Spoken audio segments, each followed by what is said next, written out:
لماذا أراك وقد صرت شيئا بعيدا بعيدا، توارى وضاع شعاع، والآن مع شلال من الشعر والإلقاء يتدفق. أمتعنا في الجولة الأولى بإلقائه، وننتظر اليوم شعره مع الشاعر الرائع محمد عبد الحميد أبو الوفا وقصيدة كفاية.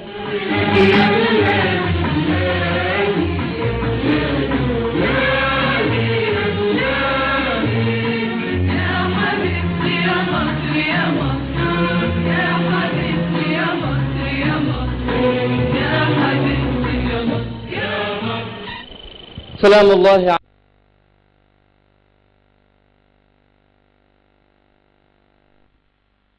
قصيدة بعنوان كفاية، وهي تحكي عن حال أمي بما تعيشه الآن وهي مصر.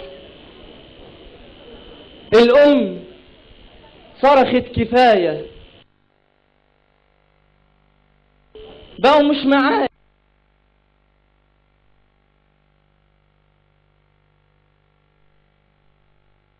كفاية.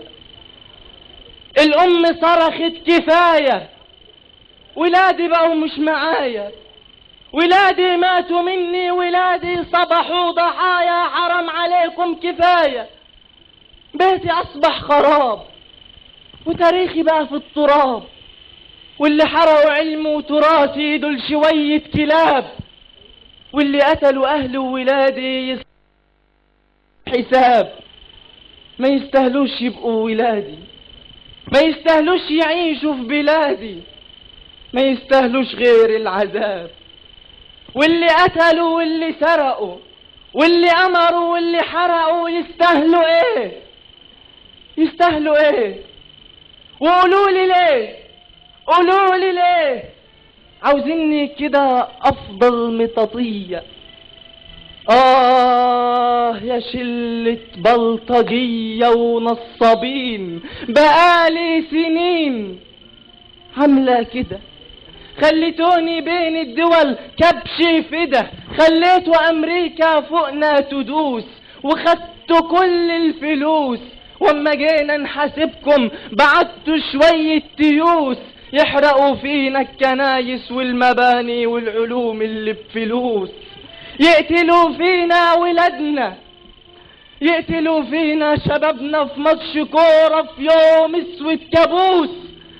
حرام عليكم كفاية. مصر ما تستاهلش كل ده، مصر ما تستاهلش كل ده، مصر تستاهل يشمت فيها العدا، مصر تستاهل يكون حالها كده، مصر تستاهل يكون حالها كده. حرام عليكم كفاية. بلدنا بتستغيث فهل من مغيث، بلدنا بتصرخ بأعلى صوت قوموا شوفوها، بلدكم يا ناس بتموت. قوموا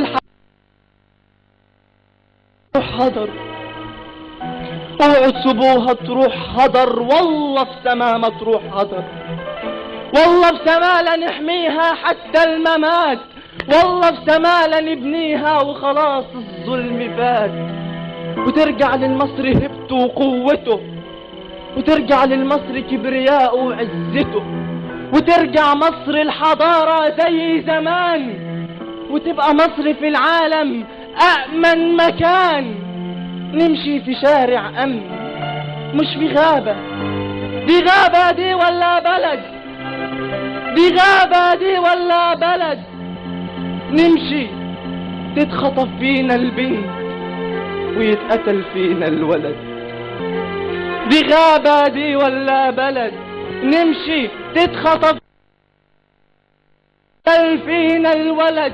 اتحرق كام على الضنا، اتحرق كام قلب أم على الضنا. هو الضنا بالنسبة ليكم شيء رخيص عادي كده؟ ده الضنا بالنسبة لينا كل شيء. هو الفدا، هو الحياة كلها والضحكة في بكرة اللي جاي، لو حتى مات هنحلف له بانه لسه حي. اتحرق كام قلب ام على الضنا، اللي مات في بورسعيد واللي مات منهم شهيد، واللي ماشي في حاله عادي يطلع عليه بلطجية يثبتوه ويسرقوه ويقتلوه ويرموه في مكان بعيد.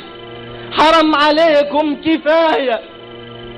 هي ديت مصر، هي ديت يما مصر، بلد الامن والامان. انا حاسس يما ان المكان مش هو المكان. شايفة يما ولادك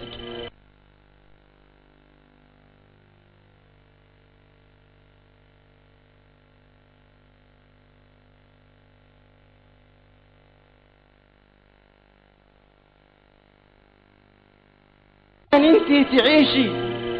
فاكرة يما اخواتي اللي ماتوا عشان انتي تعيشي؟ فاكرة كانوا واقفين في الميدان وفي وسط جيشي؟ شفتي كانوا بيعملوا ايه عشانك؟ اما الكلاب دولت هم ليه نسوا حنانك؟ اما الكلاب دولت هم ليه نسوا حنانك؟ كل واحد نفسه يكون هو الرئيس، فاكر لو ما مسكش البلد مش هتمشي، البلد هتهيص.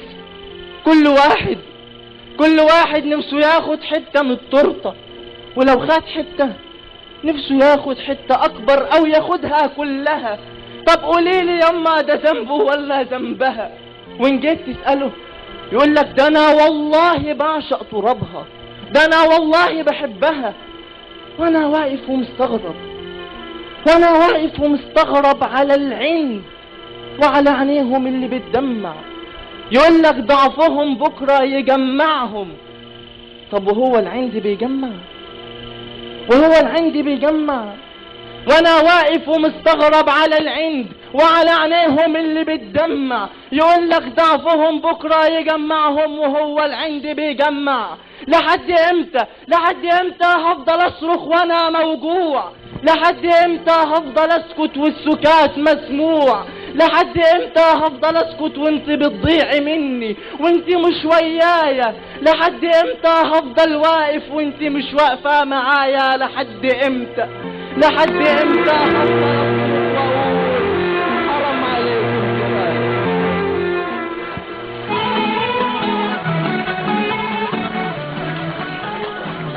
أمات الحب عشاقا وحبك أنت أحياني، ولو خيرت في وطن لقلت هواك أوطاني، ولو أنساك يا عمري حنايا القلب